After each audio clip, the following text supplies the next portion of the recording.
Hey there, everyone. Welcome to Chroniclecraft. This is Between the Character Sheets, and I am your DM, Dustin. With me, as always, is my good friend Gibby. Say hi, Gibby. Hi, Gibby. Hi, Gibby. Today, first episode that we're actually recording a video to of the audio channel. We are going to be talking about Big Bad Evil Guys, how to set up your final encounters for your players after a long and torturous journey.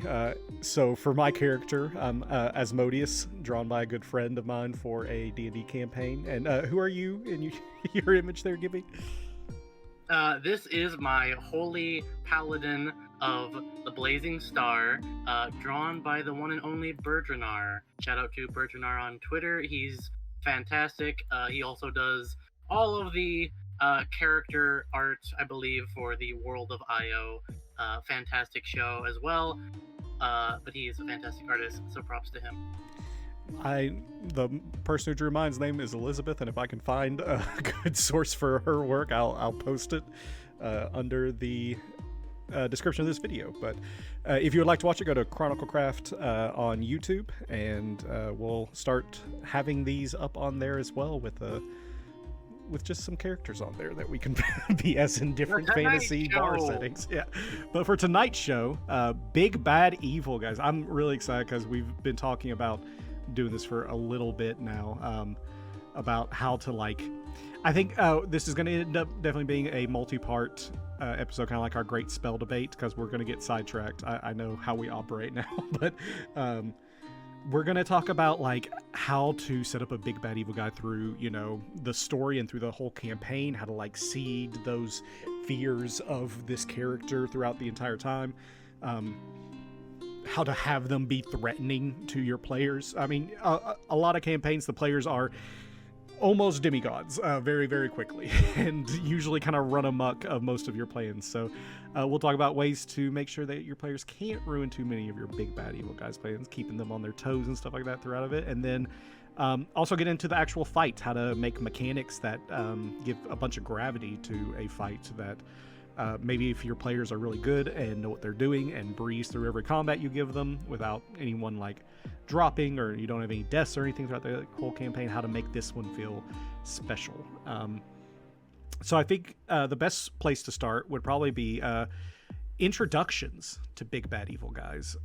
How do you introduce a character that as the DM is going to be a primary antagonist for your players, something that's going to be hounding them throughout the entire campaign, something they always have to keep in their back of mind? How do you make a good introduction for your big bad evil guy? And I'll let you start out, Gibby, if you have some examples of big bad evil guys that you've used throughout your campaigns, or good tricks that you have for introductions, and I'll kind of go and do the same. Yeah, absolutely. I think some of my favorite big bad evil guy introductions that I've seen other people use have been the lieutenant strategy, right? Or where you have a minion that's clearly very powerful, and it seems like they're strong enough to be the bad guy, and for certain acts of your campaign or narrative story arcs, they might be the big central bad at that story beat, but they're they're the lead-in, they're the foreshadowing. And I think this is a preferred trick of my own that I end up using a lot, which is showing a very powerful individual who clearly belongs to a bigger organization.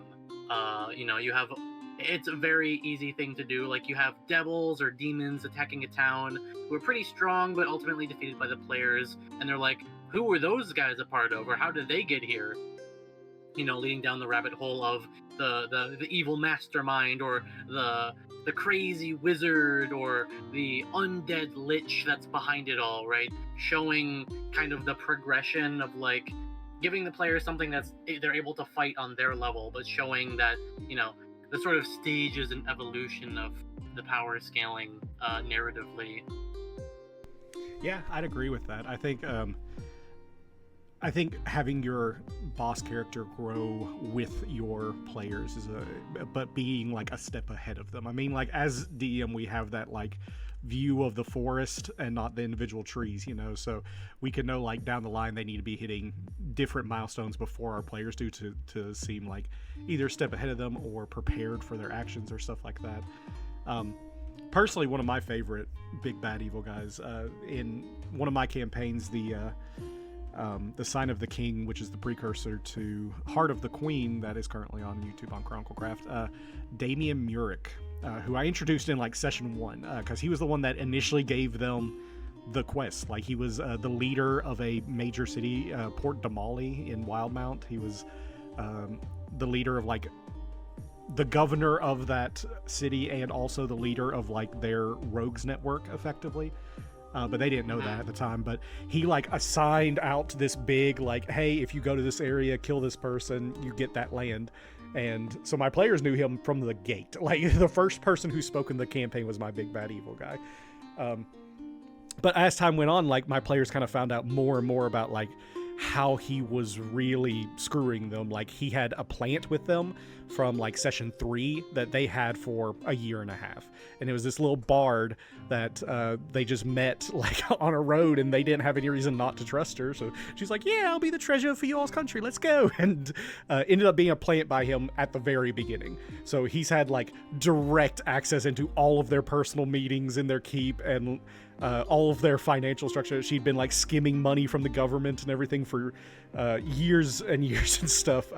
So he was like, had his hands around the players all the time. Like anytime they made any big investigations on things that were happening and stuff, his name kept coming up and becoming more and more entangled in things that were happening and stuff. And the whole story of it was, you know, he was ended up being the Winter Knight and like was trying to bring back Oberon, the King of the Fae. But the thing that really drove him to be a powerful person was his influence. Like it was how easily it seemed for him to just do what he wanted in the players' space and their home. Like he stole something from them after like starting a fire in their castle and stuff like that. Or he had agents do it. He didn't do it himself, but it was his like direct involvement that would hit them really close to where players felt comfortable.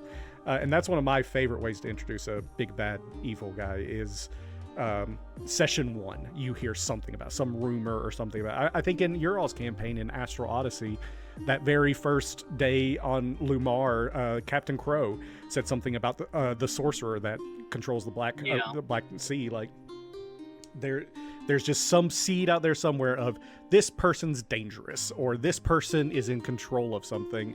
And then just reinforcing that through like the world knowing about that person in different capacities and stuff like that. And then expanding on it, you know, as you go, like building that legend of this person that they're going to have to fight.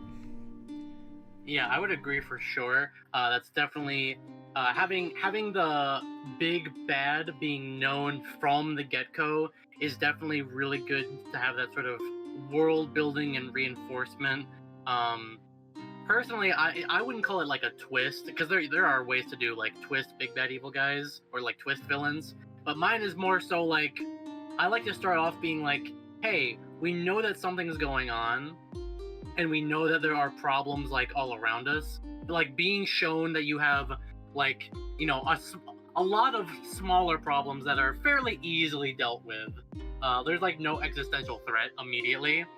And then, like, once you're in the weeds and in the thick of it, then they show themselves and say, hey, actually, I know you're dealing with all of these things that make you, like, want to help the whole world all at once, but now there's something that's forcing you to choose and pick, like, which battles are worth actually fighting for. And regardless of which ones you pick, there's going to be ones that you lose because of that. Yeah, like, that's what I'm doing. That's what I'm doing in my campaign that you all are playing in. Both with Nidhogg and with the big spooky purple thing, which is farther down the line, obviously, but, you know, the immediate threat of seeding that concern in your players pretty early on, that this is a threat, this is like the big thing you're punching for. I mean, I also think it just helps the story not feel like it's on rails a lot. Like if you're presenting a big bad evil guy in this like kind of more, you know, the legend of them and like the threat that they present, and then building on that and like fleshing out that character as you go, it's really easy for the players to know that that's a through line, you know, like overarching of the story. Like, I know as a player in your campaign, I know Nidhogg's going to be a problem, and I know the Inn's going to be a problem. So long-term goals, I got to figure out something to do about that. And in your all's campaign, the Astro Odyssey, you were like, the Sorcerer's a problem. Like, he's controlling the black. Doesn't really affect us right now, but we know that he's a problem there, and it's affecting people. Then you all did have to go to the black, and you learned about Calvin Layton, like that CEO of this multi-celestial organization and everything, like endless amounts of money and all that, and this was just a piece of him, like a simulacrum of this man that also was able to hack your all ship at one point and everything, and send a message, and just this kind of like in the back of your mind, you're always thinking like that's something we have to deal with at some point. And it helps give the players a bit of freedom on how they want to approach it. Like, if it's seeded throughout everything and this person's influence is reaching, it keeps them focused on that overarching goal as they go about and do the things that they encounter like throughout story. Yeah. So here's a question for you, because we're talking, both of these different examples that we're using are of a big bad evil guy who's sort of, you know, they're a mythic figure, they're legendary, but they're also sort of in the background. They're something that you hear about, even if you interact with them directly. They're not necessarily at the forefront of the story. But how do we, as maybe a newer DM or even a longer term DM who has this problem, how do we keep a big bad evil guy around if they are more present? If they, you know, if there's a chance for the party to fight them early on, how do you keep them around? Or how do you know when? How do you get your big bad evil guy not ganked out the gate? Yeah. I've had times where that could have been an issue. So the thing that I usually use, like the trick I do, is don't give your players the opportunity. I mean, players are crafty. You should go into every situation where something could majorly ruin your plans with extreme caution. Because if players can find a way to do something screwy, they will, and you'll just be like, So one of my big things is just don't have them interact with the guy. Keep him at a distance. Keep whoever your big bad evil boss is, like whatever high fae or dragon or whatever, have them not be present all the time. Like, have the threat of them be present, their outreach feel present, but themselves should be behind several veils of shadow. Like, the player should never feel like they know the full extent of the big bad evil guy's plans. Like, it should always be just this amorphous concept that you're a part of it and they're going to do something about you at some point. Like, so I never give my players the opportunity, really. Like, I had them meet my big bad evil guy, Davin, like really early on in the campaign after they took the city. Like, he showed up with a couple enforcers. They're just like, hey, you remember me? I gave you the quest. Just wanted to say thanks. And that belongs to me. I need it back. And it was like this magical artifact that they knew nothing about, but was incredibly important that they stole from something. So they just gave it to them because they didn't know no better. But the same with like the CEO in your campaign in the Astro Odyssey. It's these like layers of concealment. Like, he's incredibly rich. He doesn't need to be around you. He has a lot of outreach, and apparently he can make simulacrums of himself to be in different places and stuff like that. So I don't give my players the opportunity. I just don't let them close enough to ruin a plan that I know can be ruined by this person being dead. Yeah, I think that is a fair point. If you, dear listener, feel as though you must have your big bad interact with the players on a very direct level, I would do the recommendation of doing it while they are either very low power, or do it like make sure that this big bad is in a position of like absolute advantage, even if the players are like level, like you have 5 level 5 players and the boss is effectively like maybe a level 10 character. Put them in a clear position of advantage or power, like, you know, maybe even if they're like going to fight each other, right? Have it be, if it's, let's say, like an undead lich, right? Have them be in their position, in their stronghold, surrounded by minions, clearly surrounded by defenses. Like, if you're gonna have that face on face, make sure that that it is a clear indicator to the players, hey, if you take this fight right now, this is probably going to result in failure, or even if you do succeed, you are not going to like how you got there. Multiple player character deaths. Yeah. Success in this scenario is surviving the encounter. is the like carrot you dangle above your players' heads for why they shouldn't be engaging in this.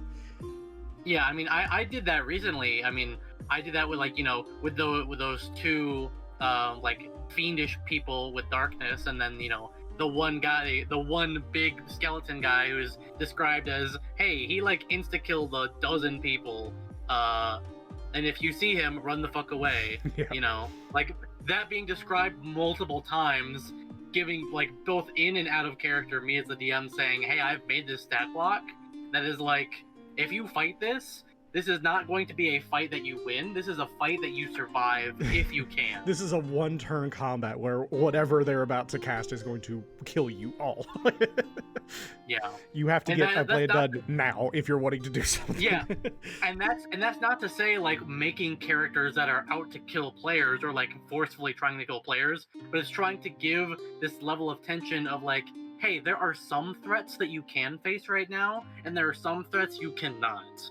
And giving that to you guys who are a party of level 9 characters is really important in trying to establish that even at like this super high level of play and power, right? I mean, some people argue level 9 is not very high, but for most campaigns it is. Kind of world changing for some, especially for a wizard, being able to say, hey, there is this guy who can solo your entire party without barely a scratch on him, when so far you've beaten back like demigods and god level of power in previous boss fights. Like that's my way of telling my players, this is a thing that you need to respect and fear, otherwise it's over. I think and then make them show up. Sometimes you gotta make a stat block that's basically unkillable, and then you make them wreck people's. If your players are in a position where they're kind of power gaming you a little bit, and they're like trivializing most fights, make a stat block that is basically unkillable, and that just to show them that they are not invincible or untouchable. Now, sometimes that's okay. Yeah. I'd agree with that. I think this really illustrates the difference in our DM style, though, because my go-to to keep a very important NPC who is an antagonist safe is through the story elements they're using to terrorize the players as they go, whereas yours is more like, they're too powerful for you to do anything about it, screw you. It's a lot more like combat based of this guy is more than you can handle right now. It's Gandalf telling the Fellowship to run from the Balrog situation. Yeah, but I think the sort of difference for me, like in Lord of the Rings, like they never go, Gandalf 1v1's the Balrog, right? But for me, I want the party to like see the Balrog and then run from it, but know that is something they have to deal with eventually, right? It's something that they have to deal with, therefore there must be a way for them to deal with it. So even like it goes from being an unwinnable fight to a doable fight by the time the fight actually happens. And so not only just like the mechanical progression of magical items, leveling up, but the narrative progression and getting, cool abilities like homebrew stuff from like doing character stuff, doing character centric role play, and giving rewards based on that. So it not only are there like narrative character arcs for people to kind of go through and say the story that they want to tell, but it allows them to progress in a way that feels like a mechanical benefit, so they can take on that fight later and they no longer feel like, I don't feel like the Nue who is level 9, your wizard who is level 9, who didn't have every single spell prepared, feels like he could take on a fight that he can take on now, Like that's a mechanical bonus but like with roleplay attached to it, right? Of you sort of becoming this hero of a clearly like scholarly order and all that stuff. So that's me again, as I always say, marrying the two together between the mechanical and the narrative, whereas yours tends to have like a very strong narrative attachment to it. Yeah, I'd agree with that. I mean, I think that kind of leads pretty naturally into the kind of next point. So we've talked a bit about the like intro for the big bad evil guy and how to like involve them in the story and stuff like that. What are some of your favorite ways to kind of terrorize the players with your big bad evil guys? Like how do you find them interacting with the world and the players to have that sense of we're a problem? Like, what are some of the tips that you would use to do that from your more kind of combat focused? Yeah, absolutely. For me, I'm actually gonna steal something that another DM did for me. Again, shouting out John Dungeon Master. God, I can't talk. He had an evil lich of wizardry. Basically, the idea was that liches were like natural beings of the world, and they controlled like natural elements. So him being a lich of wizardry was like he was the founder of modern magic. But the big kind of like meme and the thing that always stood out to people was if you ever entered one of his towers, like one of his dungeons, you immediately knew that if you touched a wall, something horrible would happen to you. Anything from being polymorphed into a rat permanently, like a true polymorph into a rat, to a lightning bolt shoots down from the ceiling and zaps your entire party, to a delayed fireball destroys the entryway. If you touched a wall, that was it for your party. You've now changed the dynamic of the entire dungeon because somebody touched a wall once. So why were walls such a thing? What caused that? And that's the thing, right? Like, we never learned why walls specifically were like the bad trigger, but it makes you think like, okay, what's this guy's deal with walls, right? So it's the that wanting to figure out like you as the dungeon master have a gimmick, in which this case is if you are in a specific dungeon made by a specific wizard, if walls are touched, something awful happens, right? That's the mechanic. And then so you spin the narrative of like, hey, everyone hated this wizard when he was alive. He was nearly the cause of the end of the world twice. It makes sense that for him as a person to be super petty and just make like, dungeons are super easy things that they're, walls are everywhere. You're inside a dungeon, right? People can use walls to like mark it with chalk or like any number of things to create landmarks.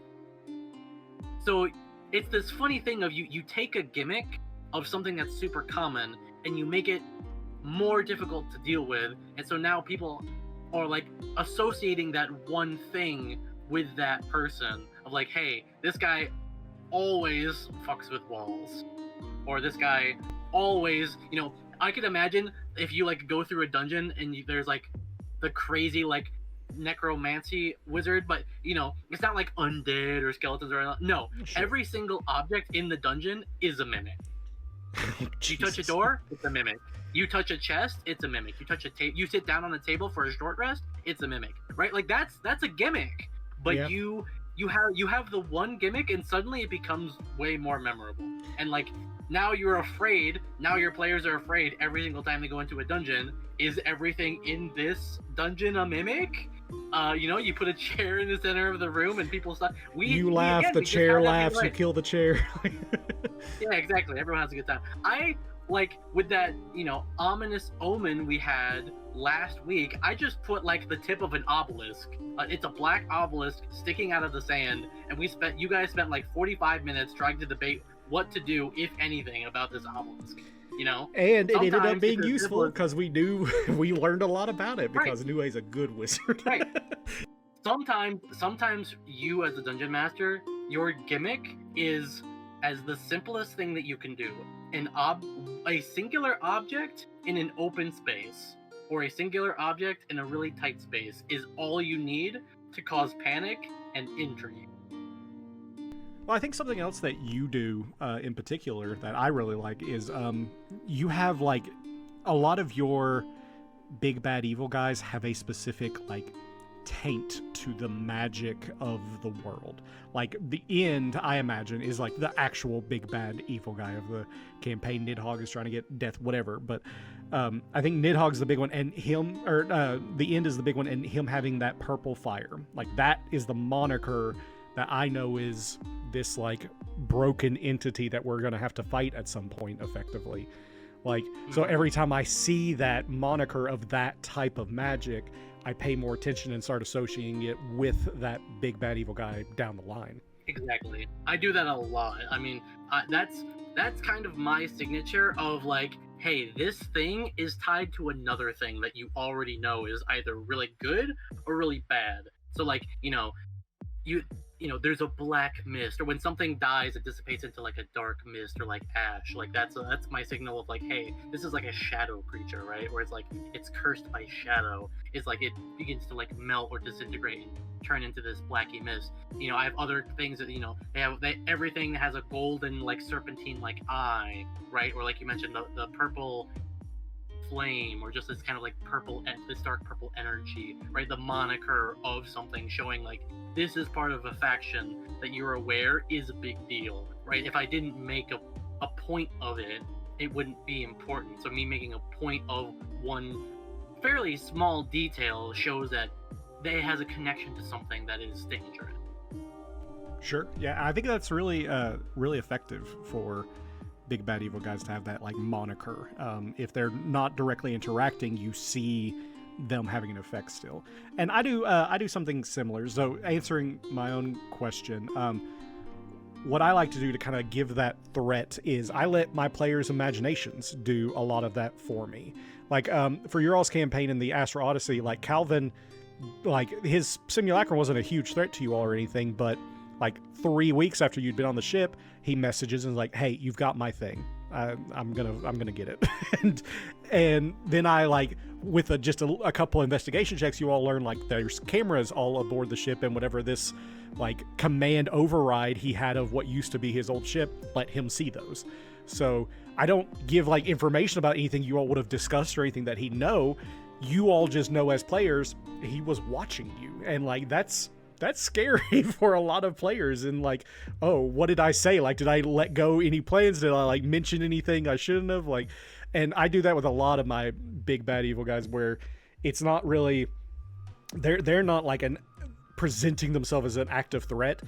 They're just able to like listen in on you all. Like they're able to know what's happening even when you all don't want them to. Like having that loss of privacy for the players who are making like plans and stuff and having fun and talking in character and all this, to have that like sense of security that they have in a place where they're comfortable be subverted a bit, where the big bad evil guy is just kind of knows about it. Like he's paying enough attention to you all that that's something you have to keep in mind now. If you're in a place where you feel safe, are you really safe? And I find letting my players' imagination like fill that in for themselves of like, how cautious do we need to be, and are we prepared enough for, like, we know they're collecting info, we know they're doing things, when are they going to do something about it? And I let that kind of be my threat of it, is this kind of just ambiguousness of their plans and their outreach.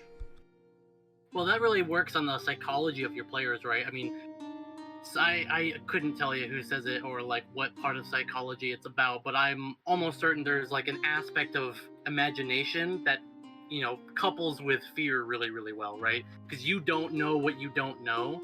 So when you're presenting something that's purposefully ambiguous and has no easy answer to it, and has this also ambiguous level of threat tied to it, right? You don't know how dangerous it is. You don't, you know, it could mean nothing, or it could mean the end of everyone, but you don't know where on that spectrum you're lying. You know, people's imaginations are going to run rampant. Like you said, they're not going to know what they said. They're not going to know how too far things have gone. You know, it really plays into that, which can really come down to you as a DM knowing sort of what ticks your players in those right ways, right?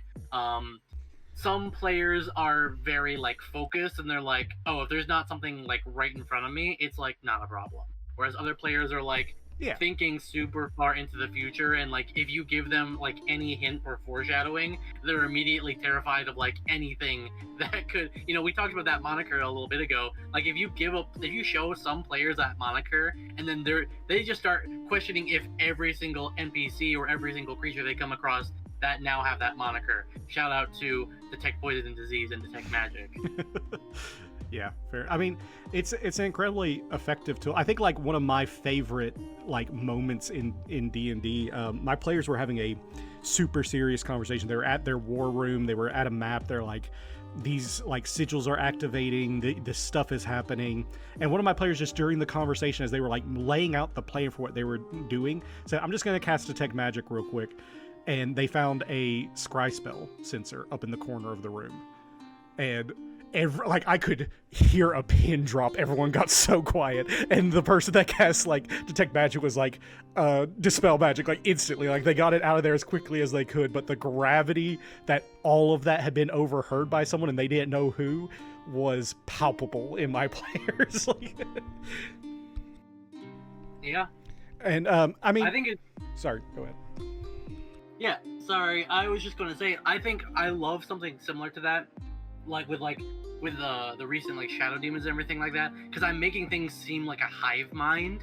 So like, might be minor spoilers. I don't think they really, they could have guessed. But there are plenty of things that like, creatures creating creatures like these, just abominable flesh monstrosities, it would make sense that they all like share of the same mind. And there have been hints and foreshadowing to like the idea of like, if we are talking in front of like one thing, like if we talk, or like if we talk about our plans or say anything in front of any of our enemies, do suddenly all of our enemies know what we're doing, right? I think I really like that idea of just having a hidden thing in the center or like in a corner of that room, right? Because like that, it's terrifying. Like they yeah. It's like everyone's like, what did we just say in front of who is that? Like, and I had like an like one of the thugs that the guy had brought in was actually like a disguised self sorcerer, and they didn't have Detect Magic on or anything, so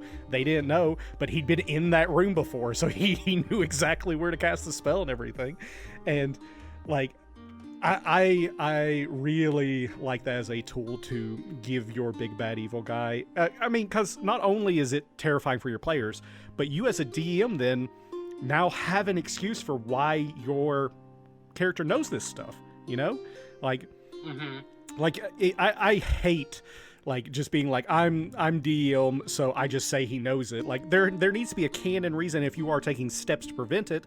That needs to have repercussions. Like they're like he has to have a harder time doing this scrying after they got like an artificer and paid a ton of money and like started drawing sigils all over their castles. That way nothing could get in or out like magically. Like that cut off that venue of him knowing what they were doing, and so he had to resort to other things, and that led to like other things happening in the campaign and everything. So having your big bad evil guy collect info on your players is huge. And I mean, a good example is in Aster Odyssey, when Aster just went to that like big pyramid with all the spiders that gave him information and stuff. He made that public record, and I'm like, this is I made that clear. I'm like, you are putting your own name to what you're looking for, and people can look that up and know. He goes, yep, I know. I'm like, all right, just so you're aware. And now I have a in-universe canon reason why my big bad evil guy would know stuff, because he can use this same avenue my players did to learn things. He's just gonna Google our player name. Essentially, bro. He's just gonna Google them. He's gonna look us up on Wikipedia, the free encyclopedia that anyone can edit. If all of the characters had an encyclopedia page, I'd be so happy. I'm going to require that of my players from now on. That's session 0, is make a Wikipedia page for your player. This is how you earn inspiration. Write a wiki page about I'll do it. NPC. Don't tempt me. But yeah, I mean, that's I really like using that. I really like having their minions be strong and threats, because any minion that this guy is sending to you all has to be weaker than your big bad evil guy. So I fucking love minions, bro. Let me tell you that minions are the greatest God-given gift we have ever had as a DM. And I'm not just talking about your 1 HP minions. I'm not talking about your zombies or your skeleton. I'm talking about your lieutenants. I'm talking about your commanders. I'm talking about the ways that you can truly named level people. up Yeah, your like yes, named individuals. elite enemies. And my favorite thing, I'm sure you have noticed this. Anyone who plays in my game who has fought more than one boss has to have noticed this, is that when I give monsters, bosses just end up having like amped up versions of mechanics that already exist, or mechanics that are like slight offshoots of things that you've already fought. And it very much is like, it's a perfect way for you as a DM to sort of experiment with, slightly more out of the box abilities and like homebrew weapons and items and ways for enemies to interact with either their territory, their lair actions if they have any, legendary actions if you want to give them. If you really want to go nuts and you think you're confident that you can handle it properly, giving them multiple initiatives for a single character. I've done that before with a character that like had a pair of boots that made them like mercury levels of fast, like incredibly quick, and so they can move like multiple times in that's like full turns within the same initiative order, and that was terrifying to my players. Yeah, lots of things that you can play around with as like the minion, and like we talked about before, you can have your minions like be defeatable with these cool, interesting kind of mechanics that you want to play out. And then you can take that sort of feedback as a DM of like, how did this go? Did I like how these played out? Do I want to change things? And then when you actually have your big bad come in, they can have similar style mechanics, especially if you have a similar faction, like if you have like a samurai faction who, all of like the basic grunts like have a parry that increase their AC. Right, and then suddenly they have to fight like a mini boss or like a lieutenant who, whenever he parries and increases his AC, anytime someone would then miss an attack, he gets a free melee attack on someone who's within 5 feet of him. That's a way for you to like show both mechanical and the narrative progression simultaneously. And then when they come to like the big general of the samurai army, he has like 4 different ways of doing that parry ability, which you're already used to. So the players are getting a mechanic they know how to play around, but also it's new and interesting in a way that lets you as the DM show how powerful they are. Yeah, that's one of my favorite things. I mean, I do that on a lot of mine as well, where like a lot of this Damien guy's like minions were just kind of people of the Winter Court of varying like rank and stuff like that. So having my players like have to fight some very high level Fey creatures that were subservient to him added a lot of gravity to what he was capable of and stuff like that, because I had made it very clear throughout the story that they don't like that. So for them to listen to him, it has to be a big deal. Like, absolutely. But we can talk more about exactly how to stat someone out next time, I think. Yeah, we'll talk about the actual fight that you get into with the big bad evil guy on a later episode. We might do it next week. We tend to like to hop around a bit with our topics.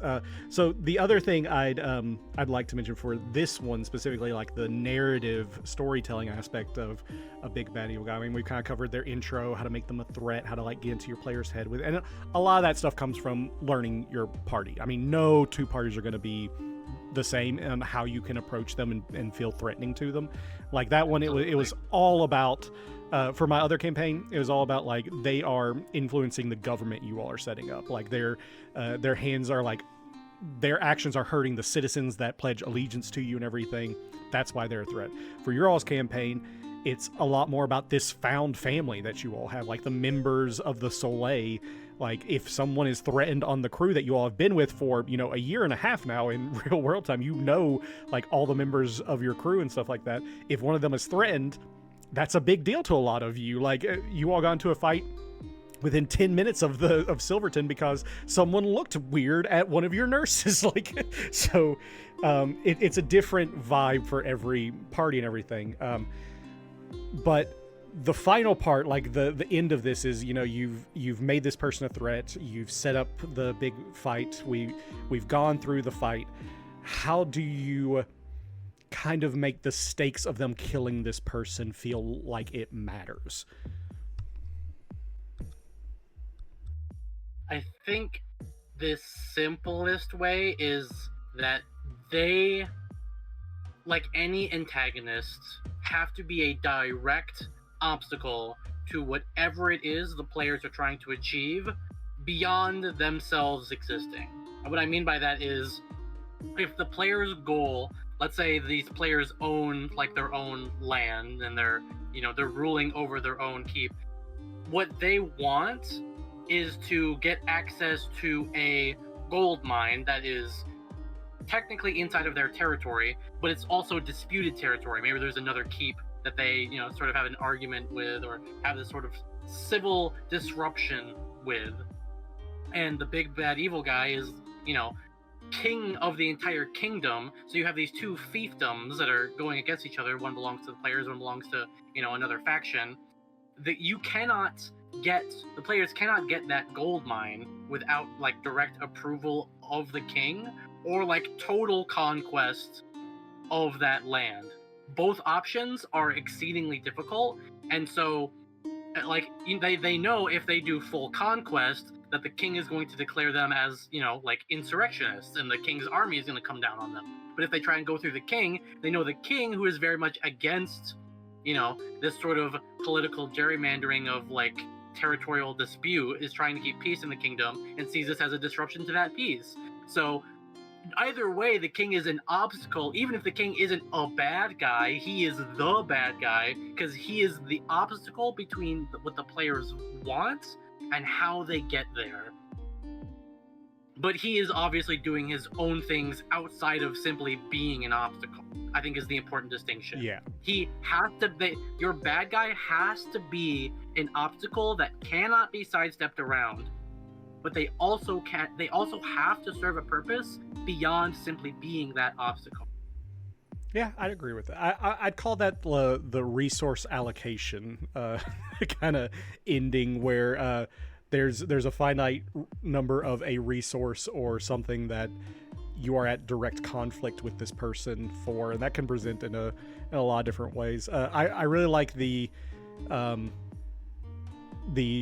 like kidnapping aspect as well. Like I really I've done this in a couple campaigns where like it's impactful because you rescue a person important to your players. Like if they are like, they know that this big bad evil guy has stolen this person, this friend, this lover, whatever, and the reward for this combat that's been building for so long is not only all these plans coming together, but you're directly saving the life of a NPC that the players care about.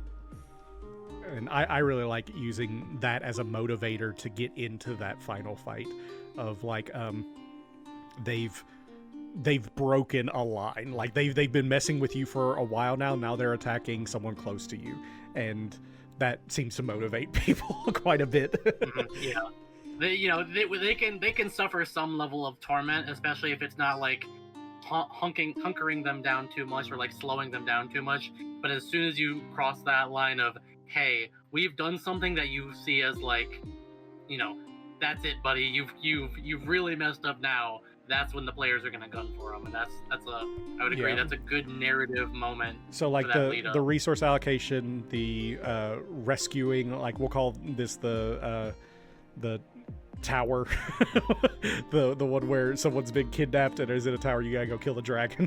Tower, yeah. And then I think the final really good result is the source, or the power, or like just the entity. Like the big bad evil guy has been successful enough in their plans, or is powerful enough that they are the cause of a lot of the strife in and of themselves. So it's not something you and this person are competing for, it's they're the active threat to the world, your village, your group, whatever, like whatever scale it's on. They are the source of power. They don't have a huge organization backing them or anything. It's them versus you, and they want to destroy you or whatever you love, or your country, or whatever. And then the result of all that buildup and everything is you've saved the world, or you've saved your village, or you've saved your party, or whatever. It's that threat is now gone, and the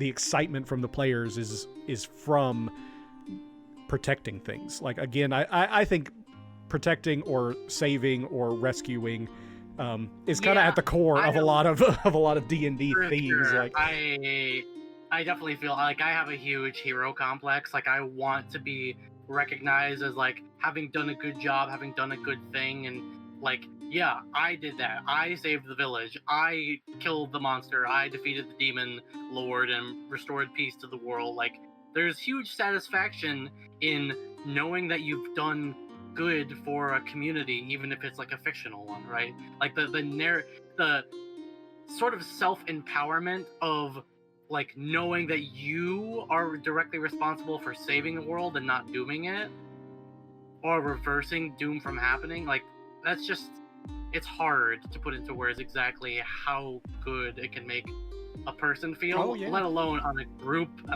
thing. I think for me personally, as the DM, part of the fun I have of the game is basically keeping the world on a razor's edge to see how close I can get it to cutting the world in half.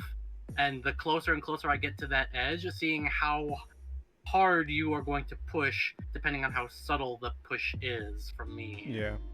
Like, I think that's where, like, if D&D is a game, I think the mutual goal, and we kind of say a version of this in every episode, but the mutual goal is everyone finishes the game feeling like they just saved the world, or they accomplished their goals. They used power that they had within themselves and their knowledge and their wits, and they were successful. And whatever venue the big bad evil guy like ends up fitting any of those like categories for what they've done to get us to that point.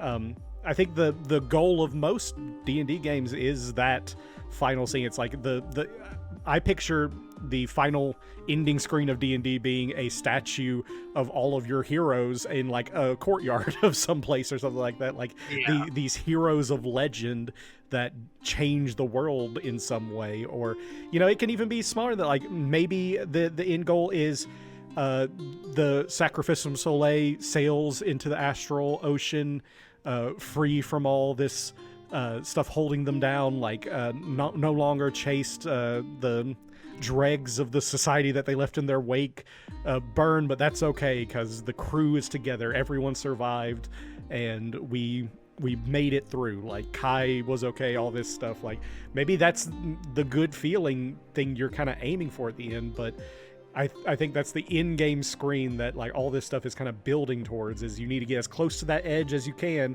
so it's so much more satisfying when they pull it back and save it and rescue it, and everyone can end the game feeling like they accomplished something. And I think it's perfectly okay if that doesn't happen every single session, because you gotta have some. Oh no, I'm talking about arcing story, like huge, like this is the final act like stuff. That's what you want for the end, but I think it's important to remember that you are going to have peaks and valleys, and that's okay, but that you are ultimately trying to get it in service to have the highest peak by the end, or by having some of the highest peaks by the time you're in sort of that end game, because a lot of the climaxes of a story will usually have like the biggest payoffs before the story itself actually ends. So keep that in mind, dear listener. You gotta survive a cave on Hoth to be able to dance with the Ewoks, you know. It wouldn't be as big a deal if you did one without the other. But yeah, I think that's a good place to end this episode on. Next week, I think we're going to be talking about more about that actual fight with the big bad evil guy, how to make it feel like that razor's edge a bit more. But as always, thanks for joining us. I think we're gonna have a bit of a retrospective as well. Likely how we talked about a one-shot previously, we may do so again. Be on the lookout for that. But yeah, thanks for joining. We will see you all next week. See ya.